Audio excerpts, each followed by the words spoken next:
Today I have a fellow cop that I have been following on social media, and his commentary is just fantastic. He says what a lot of us are thinking, not just what other cops are thinking, but he says what Americans are thinking, and he does it in a way that is incredibly insightful, very often funny. And he's just a terrific guy that I thought our audience needed to get to know. Zeek Arkham, cop with an attitude, welcome to the show. Thank you. Thank you for having me on. So I want to get right to it. I'm going to ask you one of the two dreaded questions that everyone asks a cop in a social situation. Those questions are, why did you become a cop? And have you ever shot anybody? So we're not going to talk about your shooting experience, but Zeke, why did you become a cop? Well, it's actually the funniest story.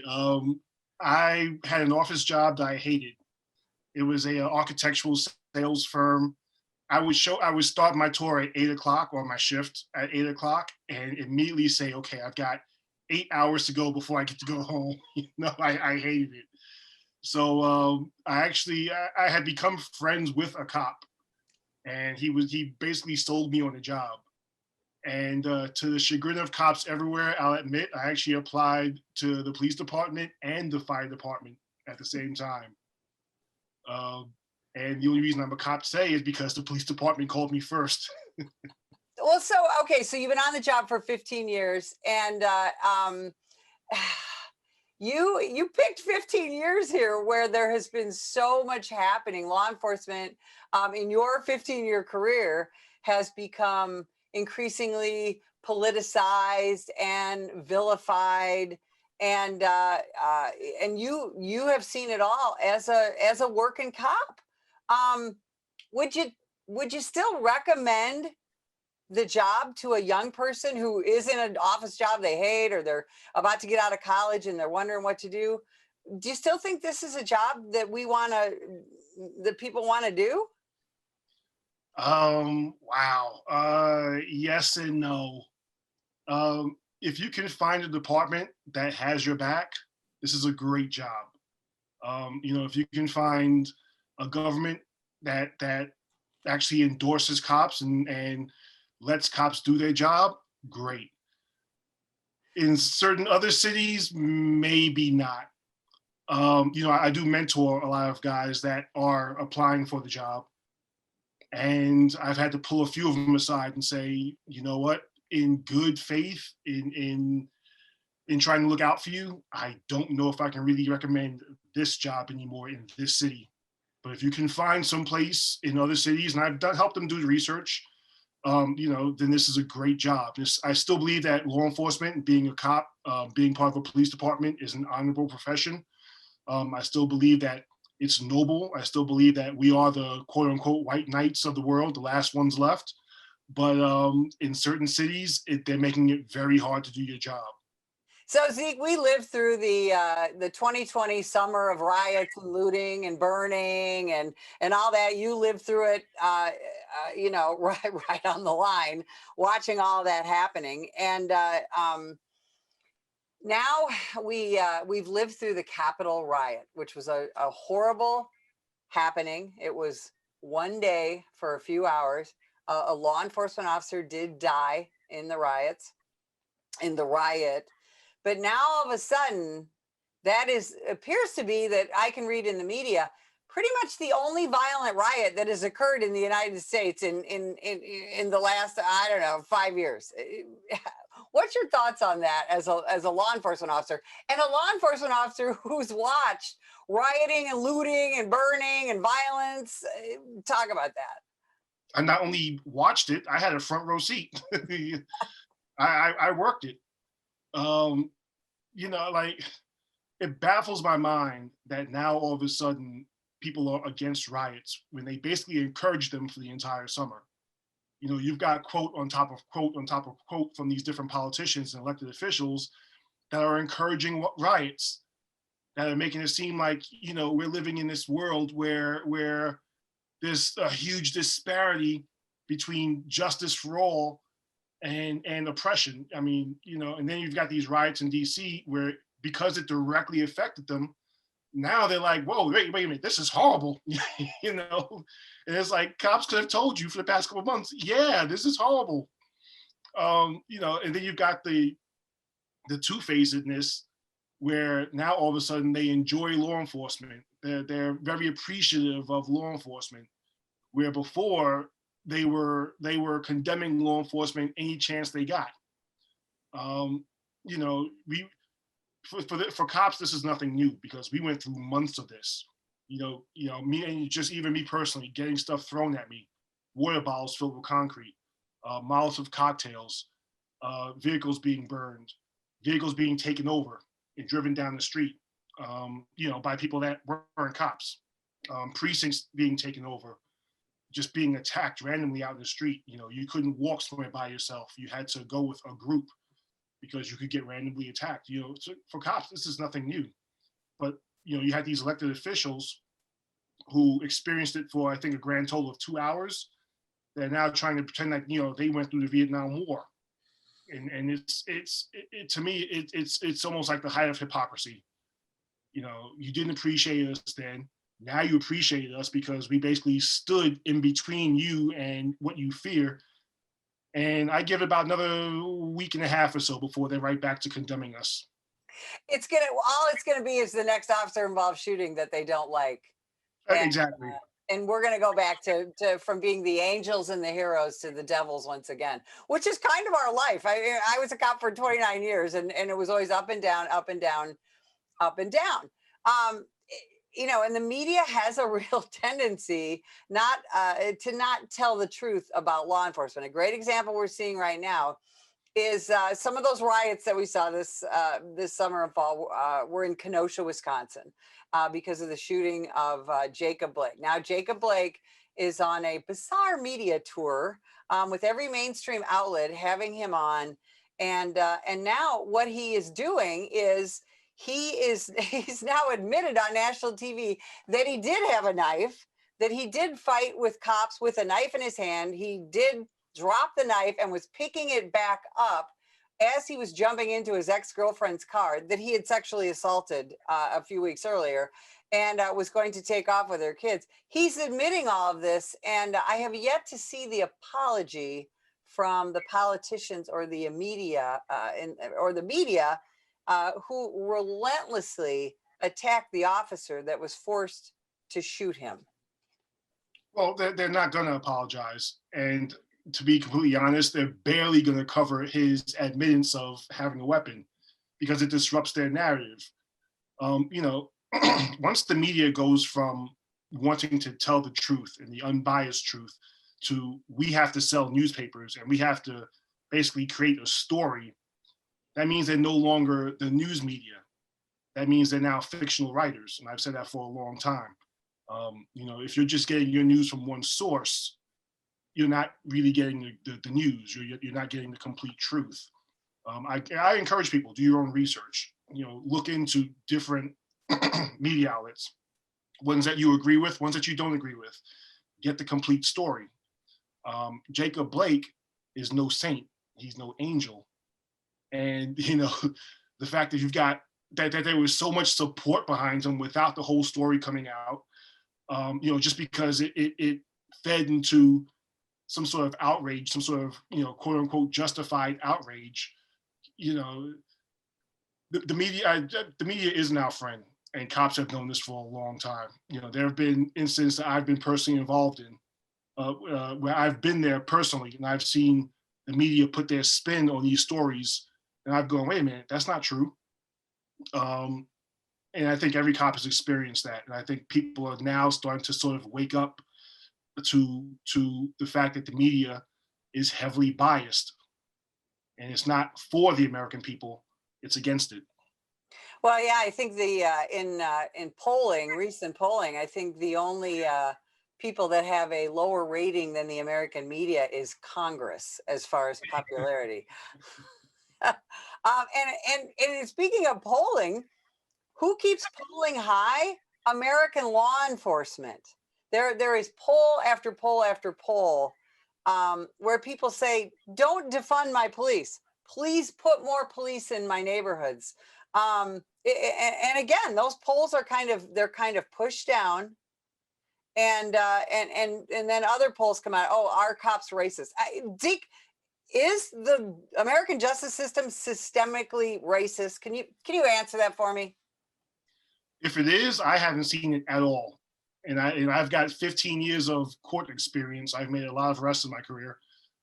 I've sat through trials. I've sat through court proceedings, and I've seen no evidence of systemic racism.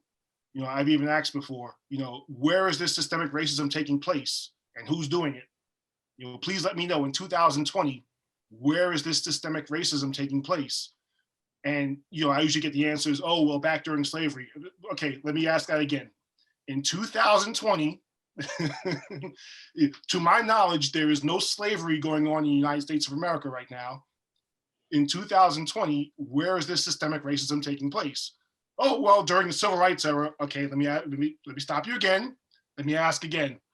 So, I haven't been able to find any proof of it.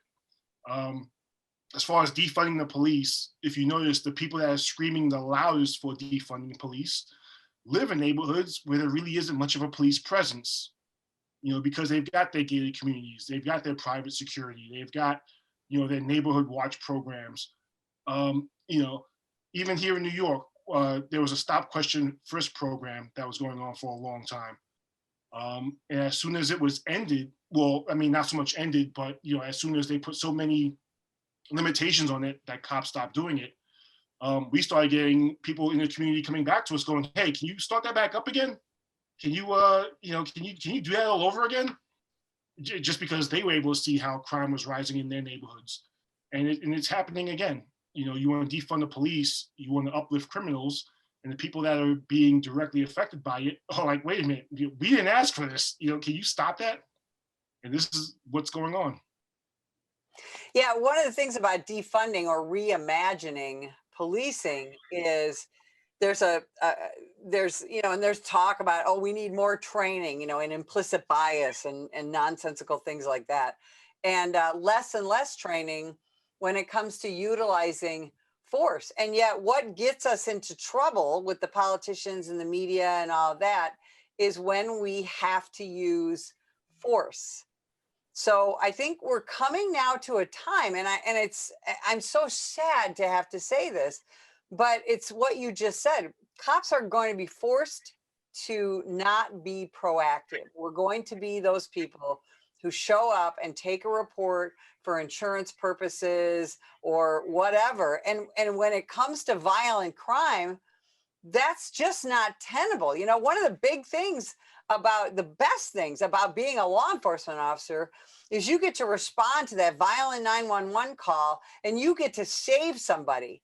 Now we're instead of blasting in there and saving that victim, now we're going to have to sort of roll in there, assess the situation, and think more about our own lives and our own families and our own situations than we are the victims. And that's horrific to me.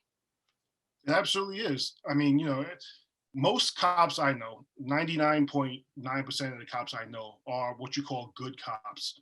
When they show up, when they do their jobs, when they go home, when they make their corner safer. When I walked a foot post when I first got on the job, my sergeant who had over 20 years on said, you want to make your post the safest one there. And you want to make people feel good about you standing there on that corner. You want to make people feel safe because you're there on that corner. And we're getting to a point now where you can't do that. You're basically just a totem who just stands there and you let the crime go on around you. And once the crime is done, hey, do you need a report? We're no longer the crime stoppers. We sit, we watch, and we go, okay. It's going to take that one major lawsuit, and I hope I'm wrong about this. It's going to take that one major lawsuit against the cop where he loses everything, and every other cop is going to go, I'm not doing this anymore. And it's like I said, I hope I'm wrong. I hope that common sense prevails way before then. But this is what I see happening. And it absolutely breaks my heart for a profession that I've done for 15 years and served honorably, and other cops I know that have served way longer than I have, that are seeing a destruction of a career for political reasons, for clout. We have seemed to we have lost the ability to talk about criminality. It's almost like we're not allowed to talk about criminality. When you look at all of the, every controversial officer involved shooting, police use of force situation, there is never a discussion of why the police and this citizen, the bad guy, were in contact in the first place. Why don't we talk about criminality anymore? Because it's not cool to put the pressure on the people that are actually committing the crimes. Like I said, I grew up in a rough neighborhood. I went to school, I came home. Those are my two options. On weekends I played outside with some of my friends, and I had friends growing up that did more than that. They got involved in different drugs and different gangs and things like that. I've never been arrested. They have, and whose fault is that? We grew up in the same exact situations. We had the same types of opportunities presented towards us. I've never been arrested because I don't commit crimes. I get into debates with people sometimes about for-profit prisons. And my answer to them is always, hey, listen, if you are so incensed by for-profit prisons and you want to eliminate them so badly, don't commit crimes. It's literally something where you have to commit a crime to be put into this prison. And if you don't commit a crime, you're defunding this prison directly by not being put in it. That to me, it's an easy answer. Yeah, to me, it's an easy answer. If you want to eliminate these places so badly, don't commit crimes. I've never been in a situation where I've had to rob a liquor store or rob a person walking down the street. I've never, I've always been able to go, okay, I need to find a job. I need to do something to make money, but you've got this society, this culture nowadays where everyone wants to be coddled. Everyone wants to be hugged and told it's not their fault and it's not that bad and you did nothing wrong, when you actually have done things wrong. If you look at every police shooting that happened in this past year, I can guarantee you that if you broke them all down, you would see a justifiable reason why the cops had to take force, why the cops had to use deadly physical force. Whether it's an unarmed person who is 250 pounds and is going up against a cop that is, 150 pounds, and this person is saying, I'm not going back to jail and you're going to have to literally kill me in order to take me back. Whether it's a situation where the person has a weapon, whether it's a situation where the person is using a car as a weapon against the police. If you actually look at the story rather than just say, white cop shoots unarmed black man, and there's all this rage and outrage and kneeling for the flag and people want to race bait and do other things. If you actually looked at the story and broke it down and did responsible journalism, you would see that it's not, police aren't the problem. Criminals are the problem, which is what I've always said. Last question. And you and I are both real Second Amendment people, and we're entering a year here in 2021 that I think we're going to see some attacks on our Second Amendment rights, and you are in a position where, as a law enforcement officer, you work for the government, and you may be put in a difficult situation like all of our 900,000 brothers and sisters out there around the United States. What does a potential attack on our Second Amendment mean, do you think, for American law enforcement? Well, for me, it's not that hard of a decision at all. The Second Amendment, my oath is to the Constitution. So the Second Amendment, excuse me, being part of our Bill of Rights, to me,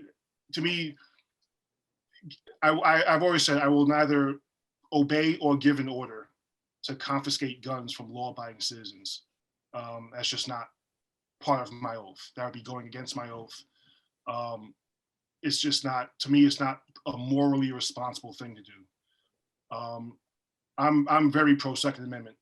I think I was asked before, hey, listen, if someone had a tank, is it covered under the Second Amendment? Yeah, well, go ahead, drive that tank down the street. Matter of fact, hey, I know how to drive stick. I'll drive it, give me a ride, Um, the Second Amendment is what protects our rights. It directly protects the First Amendment.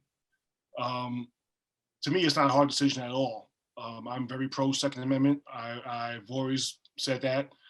The only hard part for me would be that I know that there are cops that would go along with it. And I'd have to stand against my brothers and sisters in blue to say, this is wrong. We cannot do this. And my message has always been for every cop, remember your oath. Your oath is to the Constitution. Your oath is to the people, wherever you serve. Your oath is not to singular politicians. Your oath is not to one man's ego or one woman's ego. Your oath is to the Constitution. Your oath is to the United States. Your oath is to the people you serve. Your oath is to each other. Remember that always. And don't let anyone pull you away from that. Zeek Arkham, people need to read and hear more of what you have to say on a regular basis. Where can they find you? I'm on Twitter right now at Zeek Arkham, and my podcast, Reasonable Suspicion. We have a new episode coming out soon. Also, I'm Zeek Arkham across every platform, across Instagram, across Twitter. So you can find me there. Zeek, thanks for spending time with us today. And if you would like more information about the National Police Association, visit us at nationalpolice.org.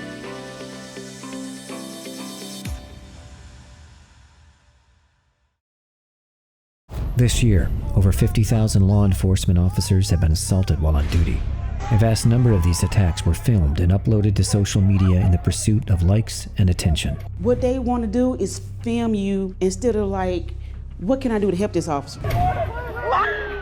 Together, we can change this disturbing trend. If that individual would have hit the right spot, it could have been it for me.